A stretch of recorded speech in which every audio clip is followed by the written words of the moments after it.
Are the slides being shared? Okay.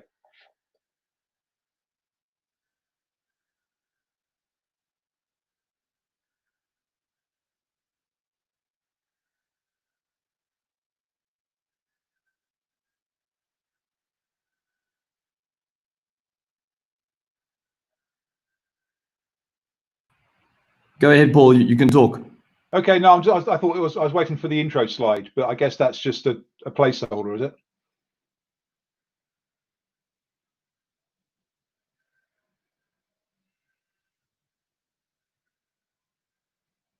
Gillian, I don't know if you want to comment or not. Is this just a placeholder, or are you happy to start from here? No, I was expecting a different slide. That was all.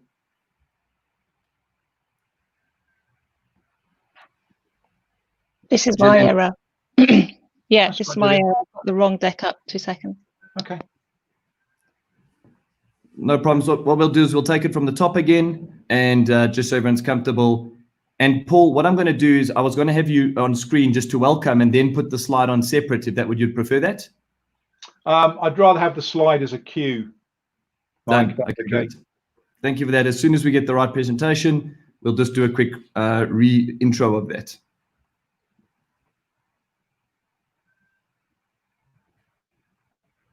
I'll keep you on screen for the moment, Julian, just so that we can talk through that.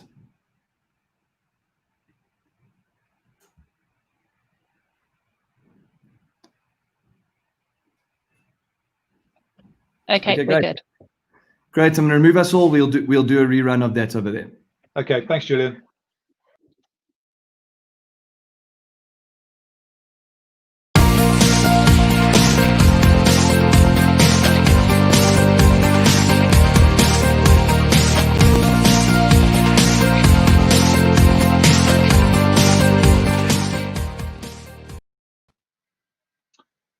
Hi, everyone, and welcome to the All Hands Call for June. I'm Paul Cunningham, Chief Marketing Officer, and the reason I'm heading up the call today is to explain to you the platform we're using to present the All Hands Call. Obviously, in the recent times of COVID, there's been a huge shift towards the use of virtual events. And in fact, we've had to pivot ourselves around some very major events and move them from being physical events to online. We think that there's a need for us to invest in tools and experiences on behalf of our vendor partners and our customers that will lift those virtual experiences away from just being the kind of flat interactions we see on tools like WebEx or Teams, and to make them much more engaging and compelling in their use of media, interaction through polling, live Q&A, surveys, and so on. So what we're doing is taking the platform you're seeing today, the All Hands Call.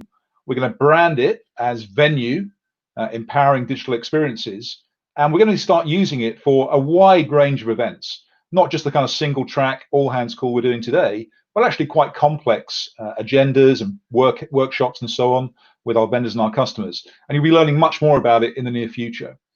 You will get an opportunity at the end of the call today to feed back to us what your experience was like and what you thought of it, how you might see it being used in future.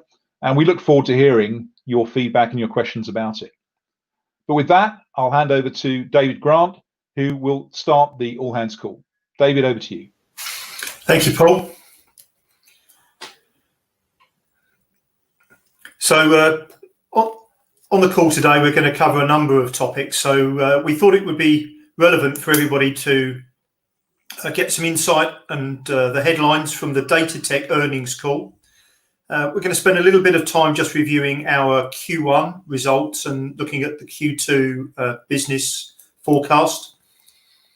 I'm not sure why we've got software and recurring offers there.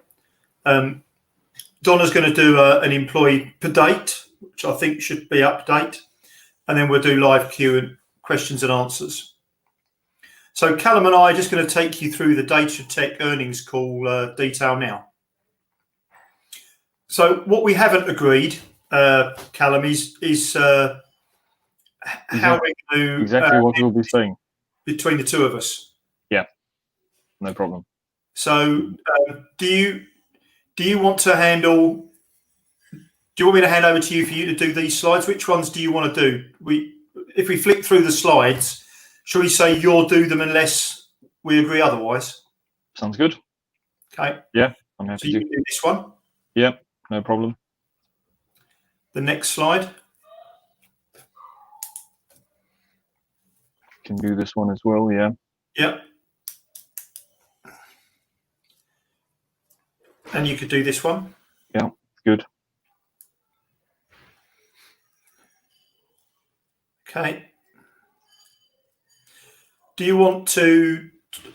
So we had a slide that had quite a big bridge detail on for this Callum, and all I've done is just put in a bullet point here, the second bullet point down, that really talks about what the adjustments are. That's so fine.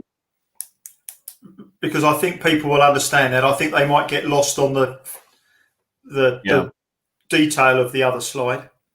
Yeah, that's but you fine. could talk to Yeah, that. so because this one you've got in the this is the P&L in the Datatech format. Yes. Yeah. No problem. Okay. I wasn't sure whether we really needed this slide.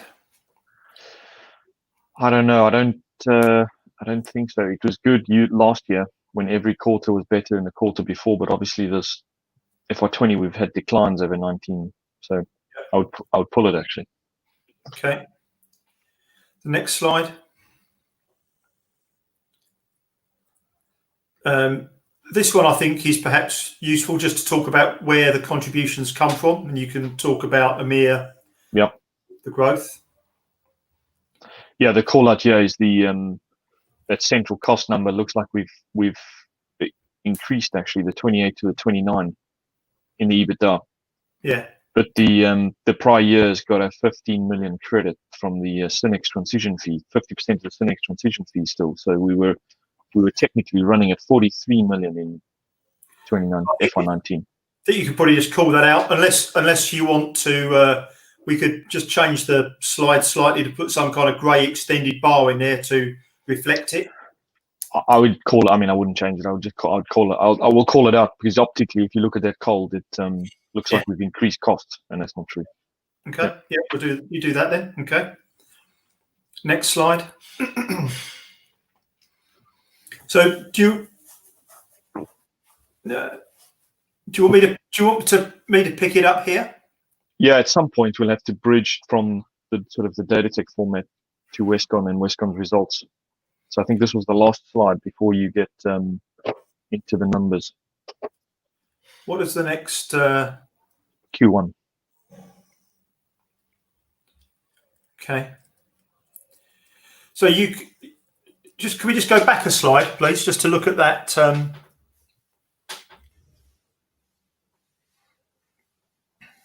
Yeah, these are from the Datatech presentation, the current trading and outlook on Westcon specifically.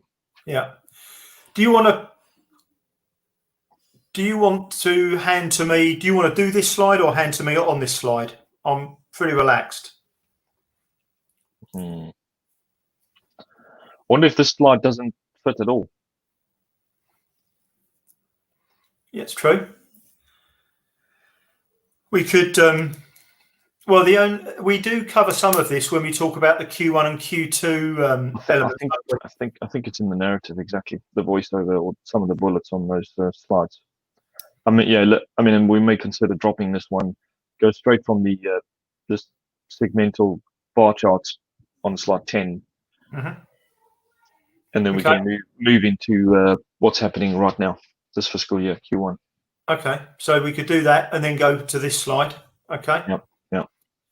Because I can talk about all of those points on that slide in our current trading conditions.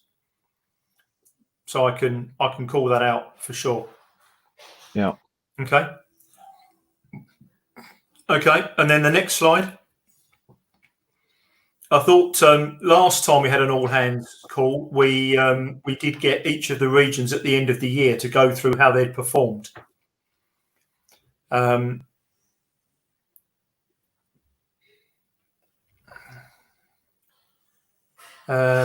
not sure. I think the WINT contribution piece, I need to check. That's not the format that I was looking for it to be in. but that's okay. I can come back on that. But it's whether or not we wanted to talk about the fact that each of the regional areas fell, or whether or not that's a piece of detail too much.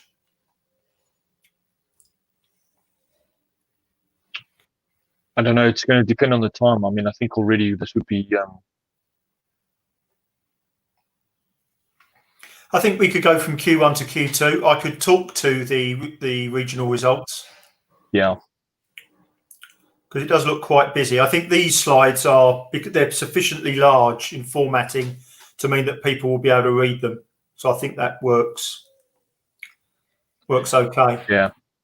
Also, what just for my benefit, what's going on the bar charts here? So you've got FY20. I mean, the numbers aren't updated. Is that right? So because we don't want to give specific numbers. Yeah. What we've talked about is FY20 is the benchmark of 100%. But Q2 only. If you go back a slide, you go back to Q1.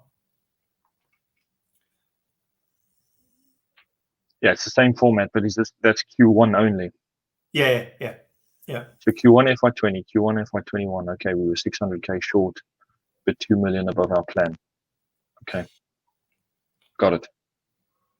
So, yes. Understand now. Okay. Yeah. So if we use last year and then we say, were we budgeting more than last year? Yes or no?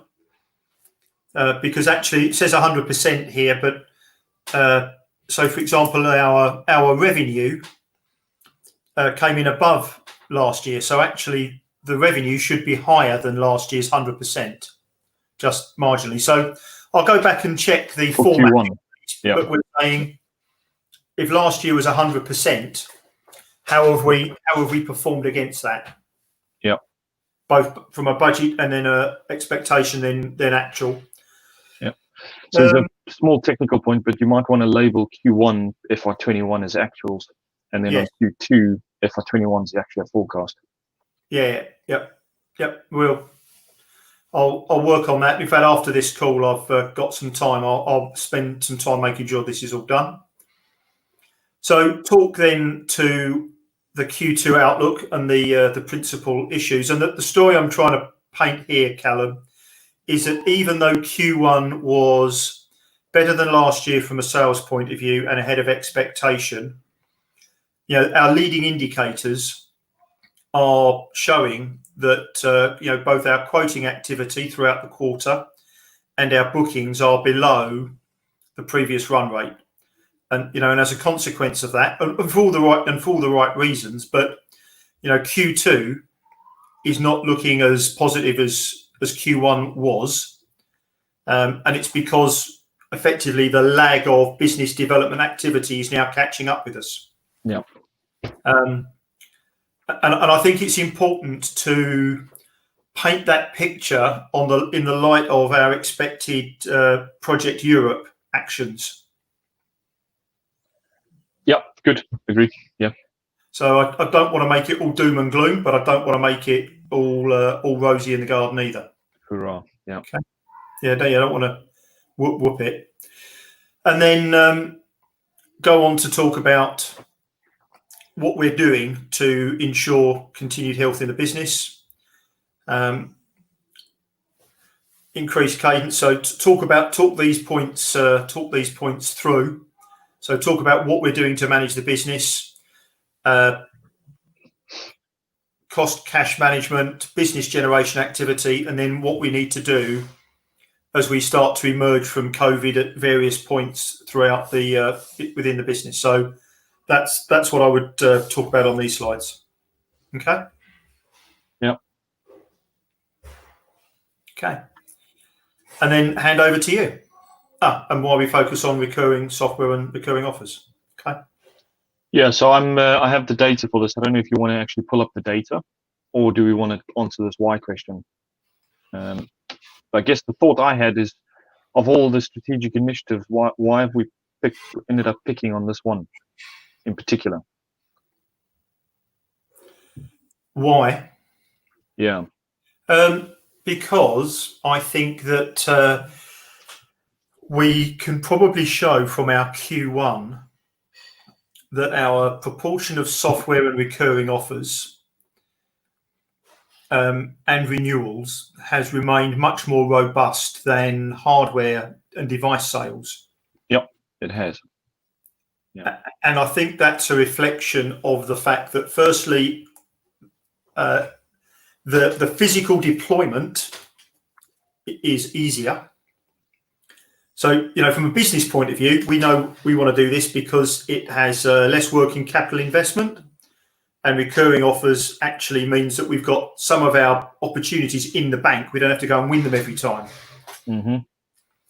But from the way in which vendors, I think, and businesses will be pushing is that they know that if they can deploy their solutions through just a download or through the cloud, they can help maintain their business and support the customers much more easily than having to deploy devices everywhere. Mm-hmm. So I think those are the kind of points that maybe I wanted to put out, and therefore, the people should recognise and expect us to be driving business activities, vendor selection around these topics, and the market will probably be driving in this direction more effectively. So we've got to be able to transact it. Our systems have got to be able to cope with it. All those kind of things. That's what I think I was looking for. I think it's quite a good. Okay. Yeah. Yeah. The data definitely. I mean, the I think the software alone is like 27% of our number, whereas for the last 2 years, so Q1 was 27%. The last 2 years have been 21%. Yeah, it's a big spike. Yeah. So that's what I was. Do you think it's relevant? Yeah. No, I'm happy. I was just wondering why of all the initiatives we've got, but I think in the current climate that makes sense. Okay. Particularly in the current context. Yeah. So I'll make sure that we get the slide done, and then I'd hand over to Donna. Okay.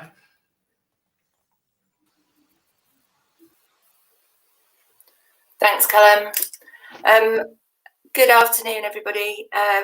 Across the world, we're starting to see our offices start open again, and I just wanted and thought it was interesting to share with everybody where we are opening our offices, where we're preparing to open our offices, and indeed where some of them are still closed. So the next 3 slides I'm going to talk about are NA and APAC, Europe, and Middle East and Africa. They're not up to date, these ones. So when I present them, they will be up to date because they're changing daily. So that's all I'm going to talk about on those 3 slides. Just point out some of the offices that are open, and what we're doing. Pretty simple on those 3 slides. So if we can go to the working day help and guidance slide.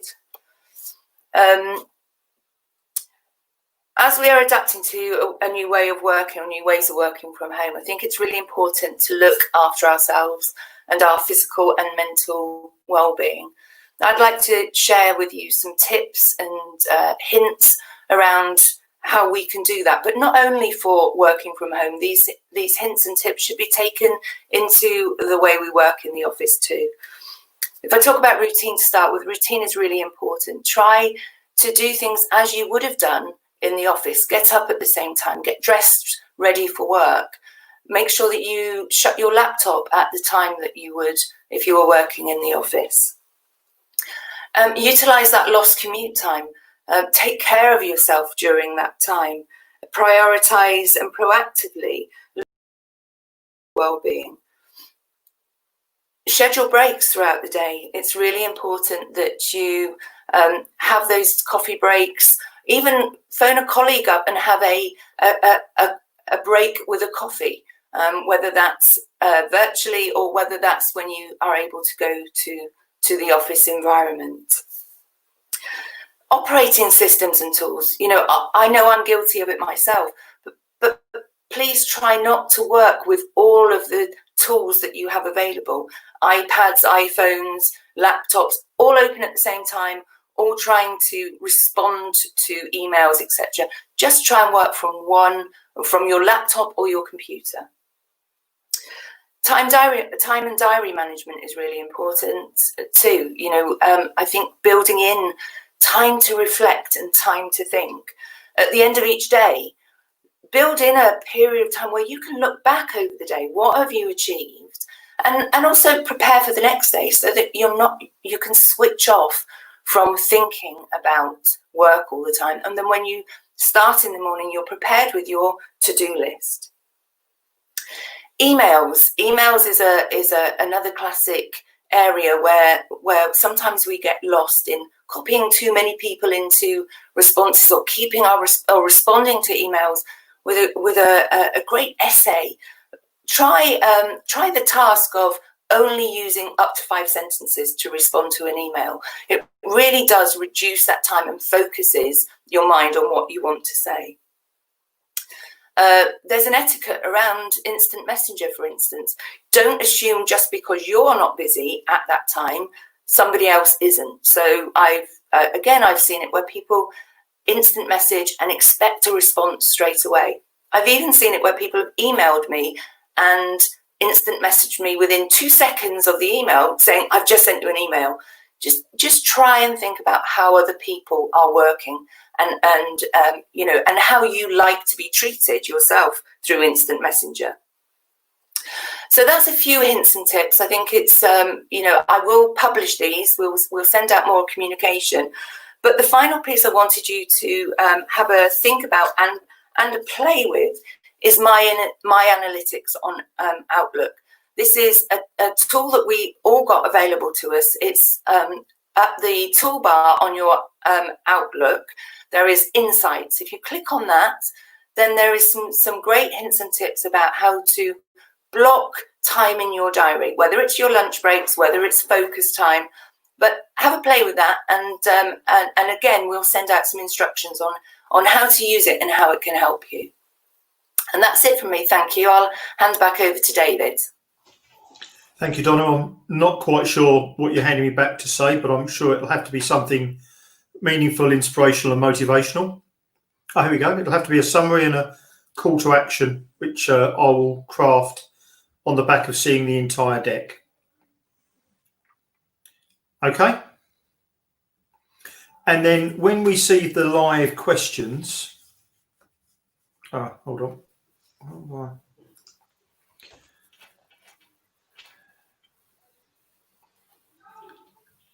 Okay. Yeah, go on, Paul. I'm not sure, Mike, that we really need me to come back in at this stage, and that's a comment for Evelyn as well. I mean, Evelyn, have you got me saying anything on a slide that follows this? I thought we were just popping the survey at this point to the audience, or the Q&A panel rather. There is an additional slide after this one. Can I see it, please?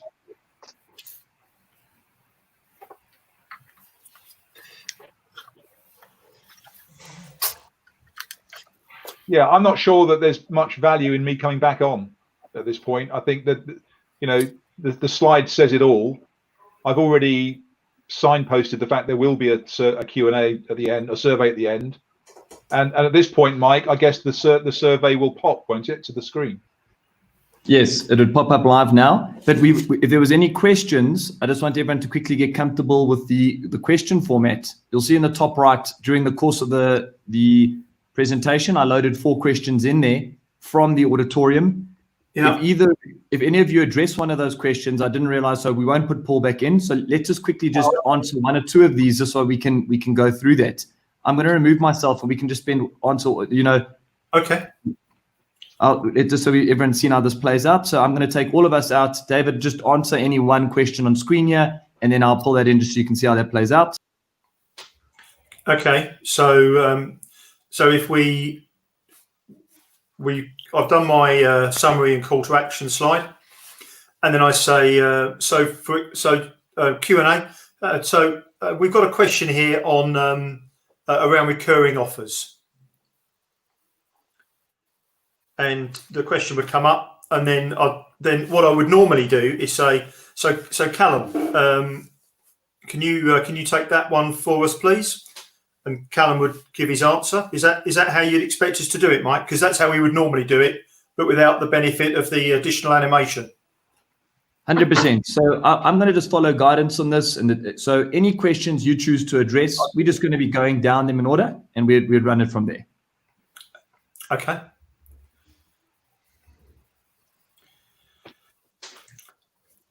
So this is the first question that's been asked. And Donna's covered that. This is, there's a test question. Example of, there's a question about our Q1 and Q2 performance, which Callum can take. Questions around recurring offers that Callum can also take. And then there was a final example question, which I would answer. So I think that works well. Really works well, yeah. I agree. And then, having done the questions, thank everybody for their. We normally close by saying, thank you for the questions. Thank you for the presenters. Remind people of one final thing, and then we would close it. But I'm assuming, Mike, you would go from here. So when we've done that, I could do those last couple of conversations like this, just with me on the screen, and then when I finish and say thank you, if you go back to your slide about take the survey, that would be very helpful, I think. Yeah. And then my final comment would be, if I could ask you to do one thing, just please take some time to give us some feedback on your experience today. Please take the survey and thank you. And then that would be it. Does that work?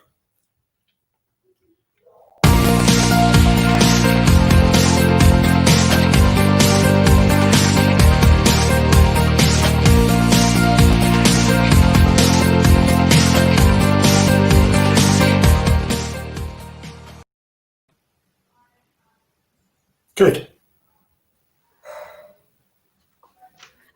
Very good. Yeah, Lovey, you were marvellous. I've been watching the audience view, and I have to say it looks really good. The only thing that I had to do, and I forgot, was there's a separate volume on that whole piece, and I was getting this hideous feedback loop of things that were being said, and they're being repeated. So it's a really good vehicle.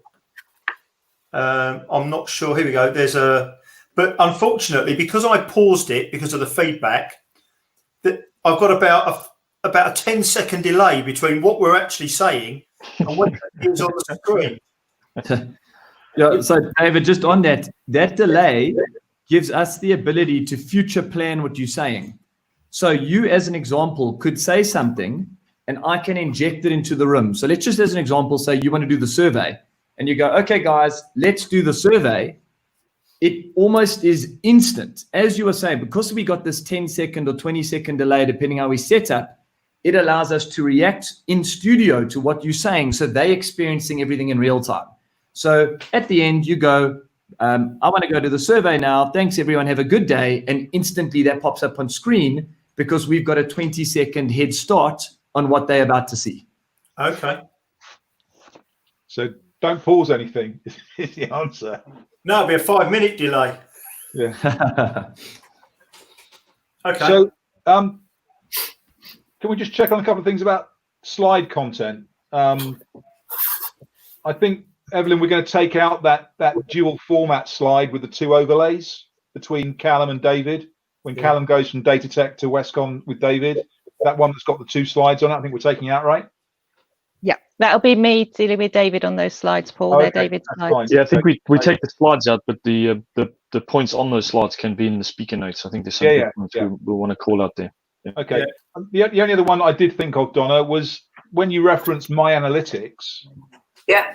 Is it not worth us having a screenshot of it to show what it looks like? I thought we were going to, but I don't know that we've been able to get anything in time. Evelyn, did you get anything for that?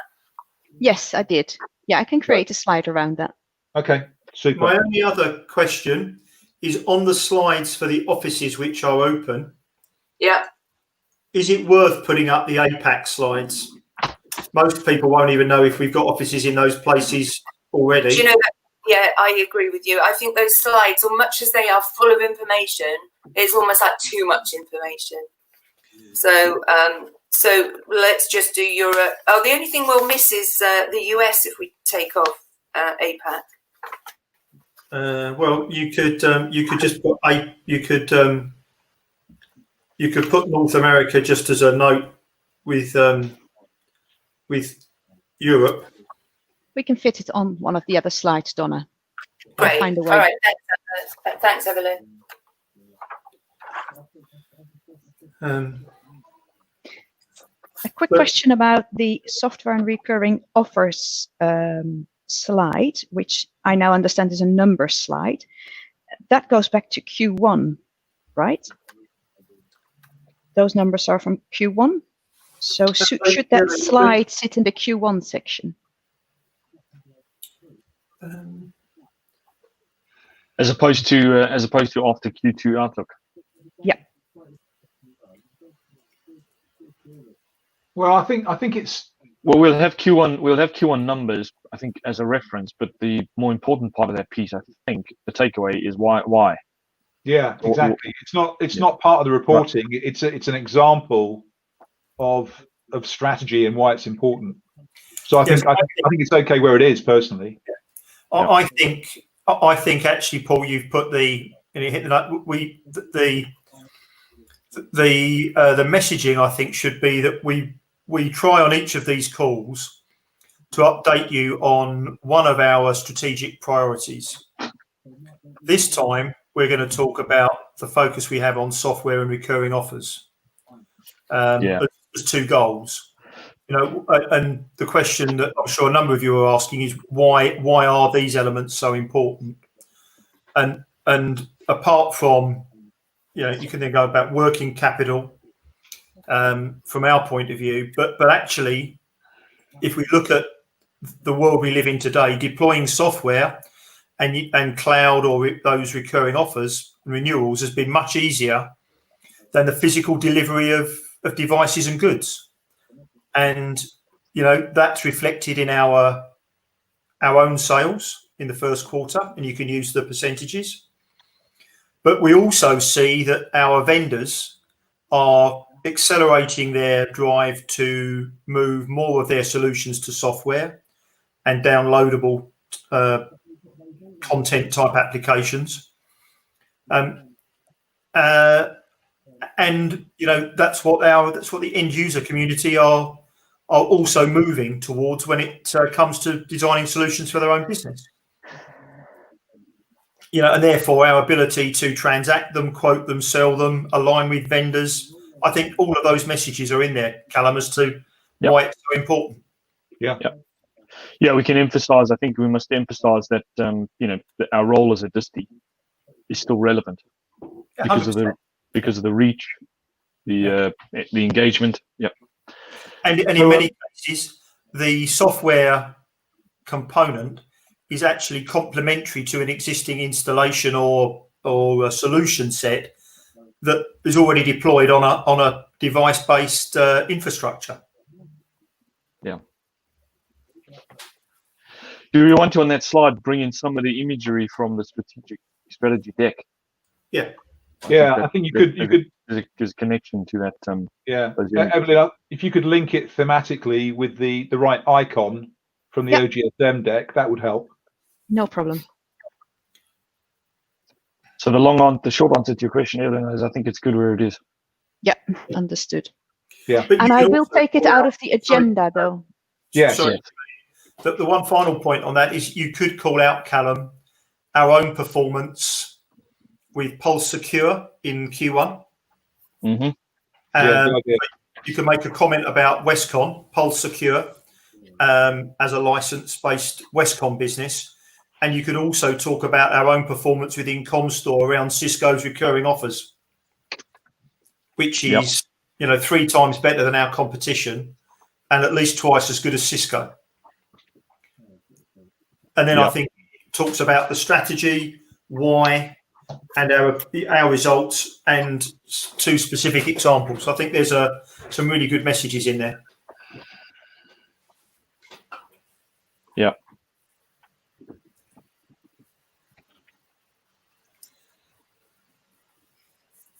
Sorry, Evelyn, I interrupted you. My comment was that I will remove the software and recurring offers as a topic of the agenda, because I now understand that it is part of the Q1 results and the Q2 outlook. Yeah. Okay.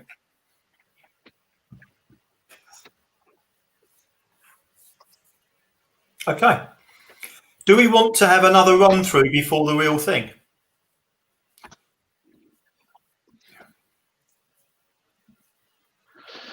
I mean, I don't know. I mean, I know I'm hopelessly ill prepared, but I'll sharpen up before then. So you know, I'm okay. I wasn't being polite about that. I wasn't code for. Well, no. I mean, just from my own perspective, I'm okay. I mean, let's just jump in and yeah, go for it. All right. I think it's working well. You can see the potential. Like I said last time, I think it's going to be good. Right. I think it's really good. Just, I think everyone's aware that Russell and Tony are going to use the more sophisticated version of what we're doing today for the Comstore Cisco kickoff event later this month. So that'll be a real test of, you know, breakout rooms, collaboration, that kind of thing. So yeah, that's going to be interesting. I'm slightly squeaky on that one, but I'm sure Mike's going to do a great job. But you can see the potential here. Oh, absolutely. Sorry, everyone, I've just removed you to quickly jump in here. Yeah, just to give you a sense of comfort there, Paul. The only questions we have is obviously around guidance from Tony and Claire today. So there's a 2-hour session this evening, just getting their exact understanding of what they want for the breakouts. But the win on that is we're actually fully embedding WebEx into the Westcon portal. So you guys, this session, obviously this is a more sophisticated one, but you'll be able to kick off a WebEx solution as a town hall. So we've integrated training, WebEx. There are 3 versions of it that are being fully integrated. So it'll be a fully branded, fully integrated, fully embedded solution on all levels. So we're excited and got some potential. So that means, Mike, if I understand correctly, that means Cisco participants can participate via WebEx. Correct. Yeah. So in the breakout rooms with their toys. Yes. So the breakout rooms for next week are what we definitely said we'll have it. And long term, we're talking about a week or 2 from now, any WebEx solution globally would plug and play into this WebEx tools, WebEx hardware. We are in a heavy code of doing a full integration, both for Tony's Comstore and the solution to integrate them. So I'll keep you posted on that, Paul. Obviously, I don't want to take everyone's time today. I didn't mean to digress. I just wanted to show that we're doing other things with this, which I think are going to be quite interesting. How many participants can you have in the audience on this platform then, Mike? We've gone as high as 50,000 at this stage, David. But we're doing big sporting events like NASCAR and minor league baseball that are every week are breaking those numbers. So we haven't reached anywhere near a ceiling, and that's only on 3 servers or dynos. So as soon as we stream it up, and to your point about the video quality, what we do is we watch the systems in terms of people receiving it. I think because one of you were streaming live and we're watching it live, I saw a slight, because there was only 8 of us doing it today, we saw a decrease in quality. So what I did is I just dropped the video quality. So to always ensure the audience gets the best experience, I can control the quality of how I'm streaming you guys. So when you asked about differences in streaming quality, we're just making sure that we're only pulling from you at a maximum bandwidth to make sure that the audience is getting the best results.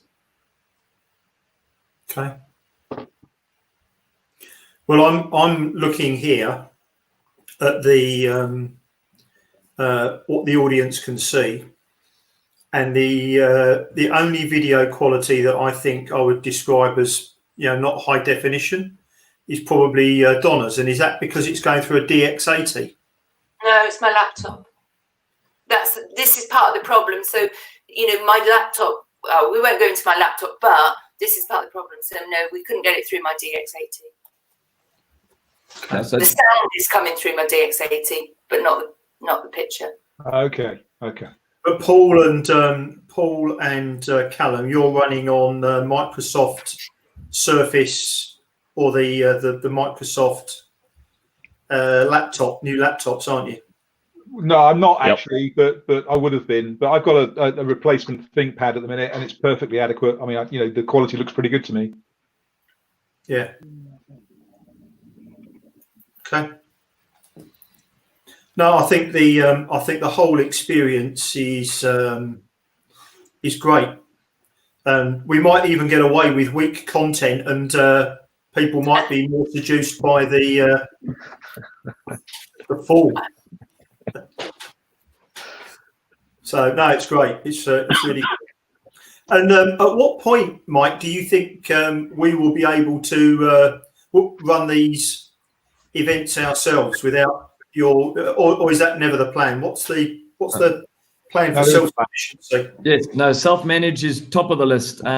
Just due to the importance of these functions running smoothly, the all hands and next week Cisco, we are just taking control of it for now. But the expectation is that, I gave Gillian a brief overview of it. It's so simple. Her and I could both be in here. From our side, it has elements of simplicity, but your go-to-market way, that's why we're embedding the WebEx solutions in the way we are, given the fact that there might be some events that you don't want us to be involved in. Your event in New Zealand that they want to do at the end of this month. So we're giving them your normal WebEx capability. So instead of this being a full studio, it would be your normal WebEx one-way discussion. I think that's your training version of it out of the three. That you could go on, control the comments, do everything, and use it. So we've integrated that for your scale. For these type of functions, the person who's running needs to spend about 20 minutes on just to play around and get comfortable. But the expectation is that you would be in your product's ready end of June, and this product ready. Gillian could easily manage this on her computer between managing the presentation and this as of the next all hands. Yeah, and in the same time, it's really that simple. It is. I could show you my screen if you like. I just don't want to. Careful. Yeah, I don't want to confuse the discussions. No, don't go there. Don't go there. In the same time frame, David, we'll have the playbook and the guide on designing and running virtual events with all the marketing teams worldwide as well. Can I make a suggestion? We've got our regional leadership team meeting coming up, haven't we? RLT.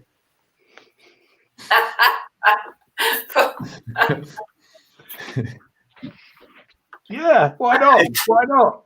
If for no other section, we could always run the marketing or the section on day 2 in the afternoon when the US team join.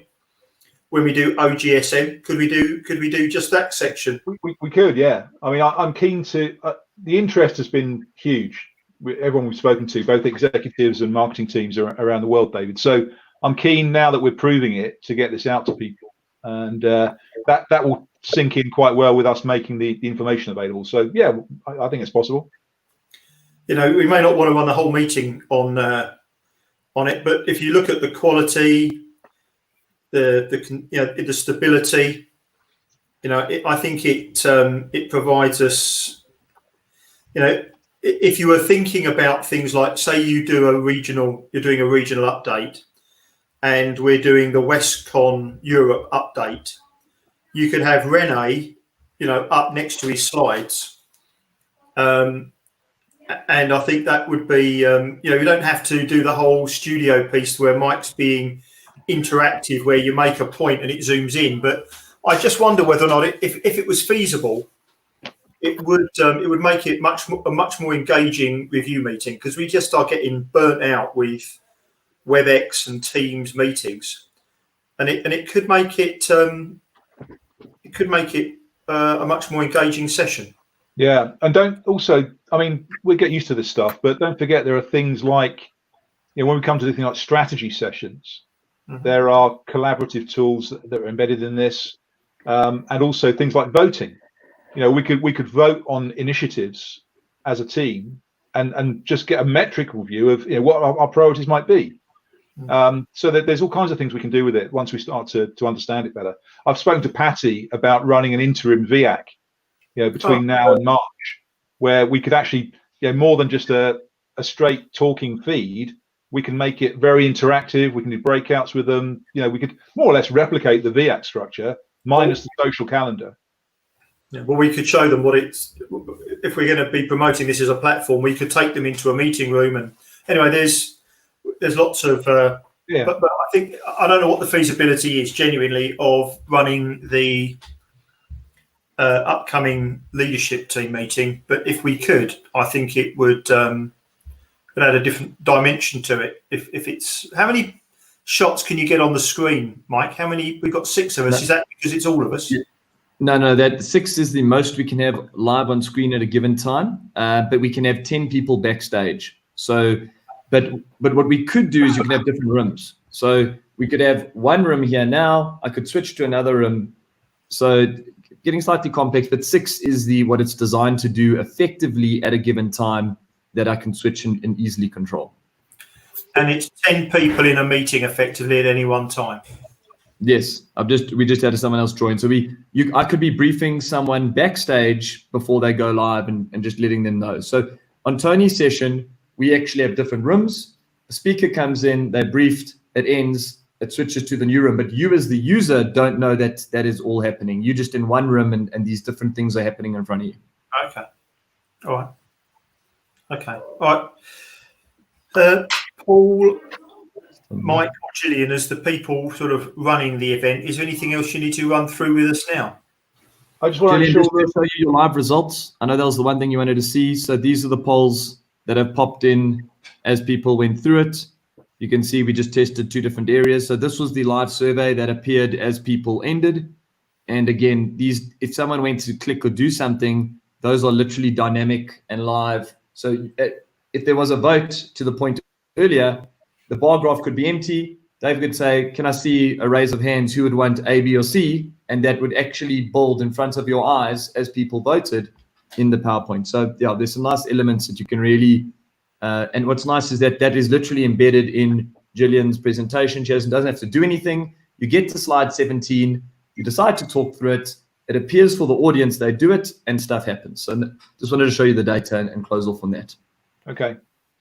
My question was, is everyone happy about where questions are going to come in on the Q&A through the live comments and how we're going to handle those? I think it's fairly straightforward. Just want to check everyone's understanding, really. Yeah. Okay, good. And we will need to scroll down as the questions get larger and more are on there. So just be aware that you will have to scroll down on them. Yeah.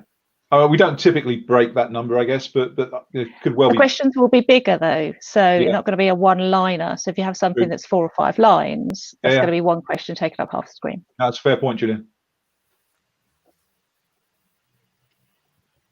Okay. Were we going to do any polling during the call? We mentioned it. I'm not sure whether you've decided on that. I don't think so. No, let's keep it simple for now, Evelyn. Okay.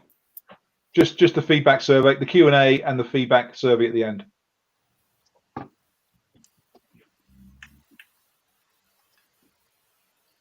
Callum, all okay? I'm good. Yeah, no problem. Donna? Yeah, all good. Yeah, it would take up more space, Gillian. You're quite right. But if we've got a question that long, I may not choose to answer it because I don't know that I could read it all the time. Gillian, anything from you or Evelyn? From you, and then I'll ask Evelyn. Anything from you, Gillian? No, nothing from me. Good, thanks. Okay, Evelyn, anything else you need? We'll need to refine the deck a little bit based on the feedback we had today, but we still have a few days to work on. So I'm confident we'll get that done in time.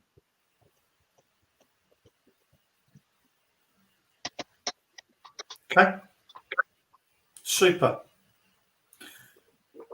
In that case, shall we call it a day and we can get on with actually getting the slides finished? Yeah. or Let's do that. on to our next calls. Thanks, You too. everybody. Sounds Bye. good. Thank you. Thank you, Thank you. Mike. Thanks, Mike. Thanks, Mike.